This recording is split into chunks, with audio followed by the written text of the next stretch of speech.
जब भी जिंदगी में लगे कि अब मुझसे कुछ नहीं हो सकता है, भाग्य और भगवान मेरा साथ नहीं दे रहे हैं, चाहे आप अपनी जिंदगी की सबसे बुरी स्थिति से गुजर रहे हों, तब भी हार नहीं माननी है और अपने लक्ष्य का पीछा करते रहना है जब तक कि लक्ष्य न मिल जाए। आज मैं जिस महत्वपूर्ण एथलीट के बारे में बताने वाला हूं वह है विल्मा रुडोल्फ, जिन्होंने अपनी जिंदगी में कभी हार नहीं मानी और बचपन में पोलियो से ग्रसित होने के बावजूद 1960 के रोम ओलंपिक में 3 स्वर्ण पदक जीतने वाली पहली अमेरिकी महिला धाविका बनी। लोग उन्हें the black pearl, the black gazelle, skeeter, the tornado, the flash, the track star के नाम से पुकारते थे। वह अपने समय की दुनिया की सबसे तेज धाविका थी। वह एक असाधारण अमेरिकी एथलीट थी। उन्होंने युवा एथलीटों के सफल होने में मदद करने के लिए भी बहुत कुछ किया। विल्मा रुडोल्फ का जन्म 1940 में सेंट बेथलेम, टेनेसी में हुआ था। जन्म के समय उनका वजन केवल 2 किलोग्राम था। जब वह बहुत छोटी थी तो उन्हें निमोनिया और स्कारलेट ज्वर सहित कई बीमारियां थी। 5 साल की उम्र में उन्हें इन्फेंटाइल पैरालिसिस, जो पोलियो वायरस के कारण होता है, हो गया। वह पोलियो से उबर गई, लेकिन उनके बाएं पैर की ताकत खत्म हो गई। अपने शुरुआती जीवन में शारीरिक रूप से अक्षम रुडोल्फ ने धातु का पैर ब्रेसिस पहनना शुरू कर दिया, क्योंकि वह उस पैर का उपयोग नहीं कर सकती थी। विल्मा रुडोल्फ का जन्म एक गरीब अफ्रीकी अमेरिकी परिवार में हुआ था। वह 22 बच्चों में से 20वीं थी। क्योंकि वह ज्यादातर समय बीमार रहती थी, उसके भाई बहन उसकी देखभाल करने में मदद करते थे। वे दिन में 4 बार बारी बारी से उसके पैर की मालिश करते थे। उन्होंने यह भी सुनिश्चित किया था कि वह अपने पैर से ब्रेसिज उतारने की कोशिश ना करे। इलाज के लिए विल्मा की मां उन्हें हर हफ्ते अपने घर से 2 साल तक 80 किलोमीटर दूर मेहरे मेडिकल कॉलेज में डॉक्टर के पास ले जाती थी। यहां उन्हें अपने पैर को ठीक करने में मदद के लिए शारीरिक उपचार मिला। बाद में उन्होंने कहा, मेरे डॉक्टरों ने मुझसे कहा था कि मैं फिर कभी नहीं चल पाऊंगी, लेकिन मेरी मां ने मुझसे कहा था कि मैं चलूंगी। मुझे अपनी मां पर पूरा विश्वास था। जल्द ही उनके परिवार के ध्यान और देखभाल का असर दिखने लगा। जब वह 12 साल की हुई तब विल्मा रुडोल्फ को अपने पैर के ब्रेसिस की जरूरत नहीं रही।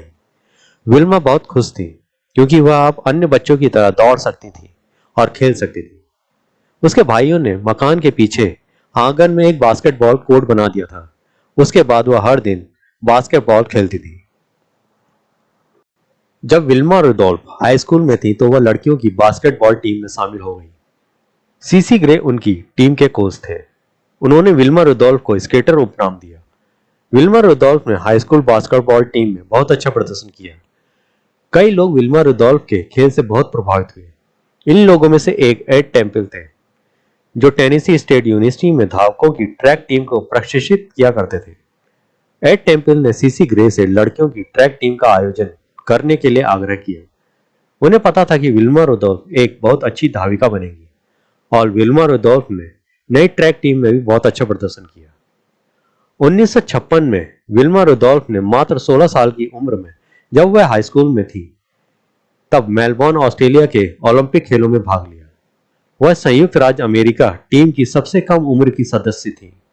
उन्होंने स्प्रिंट रिले स्पर्धा में कांस्य पदक जीता। 1957 में विल्मा रुडोल्फ ने टेनेसी स्टेट यूनिवर्सिटी में प्रवेश लिया, जहां वह ट्रैक टीम में शामिल हो गई। कोच एड टेम्पल ने टीम की लड़कियों के लिए बहुत मेहनत की। उन्होंने ट्रैक प्रतियोगिताओं के लिए अपने पैसों से रनिंग ट्रैक में सुधार किया। हालांकि वह एक सख्त कोच थे। उदाहरण के लिए वह टीम के सदस्यों को अभ्यास के लिए देर से आने वाले प्रत्येक मिनट के लिए ट्रैक के चारों ओर अतिरिक्त समय दौड़ने के लिए कहते थे। विल्मा रुडोल्फ ने कॉलेज में रहते हुए बहुत कड़ी मेहनत की। उन्होंने अन्य कॉलेजों की टीम के खिलाफ अपनी ट्रैक प्रतियोगिताओं में बहुत अच्छा प्रदर्शन किया। 1960 में उन्होंने 200 मीटर स्पर्धा में सबसे तेज समय निकालने का विश्व रिकॉर्ड बनाया। उन्होंने कहा, मैं हर दिन दौड़ती थी और मुझ में दृढ़ संकल्प की एक ऐसी भावना आई कि मैं कभी हार नहीं मानूंगी, चाहे कुछ भी हो जाए। वर्ष 1960 में विल्मा रुडोल्फ ने रोम, इटली के ओलंपिक में भाग लिया। उन्होंने इस ओलंपिक में 3 स्वर्ण पदक जीते। पहला 100 मीटर रेस, दूसरा 200 मीटर रेस।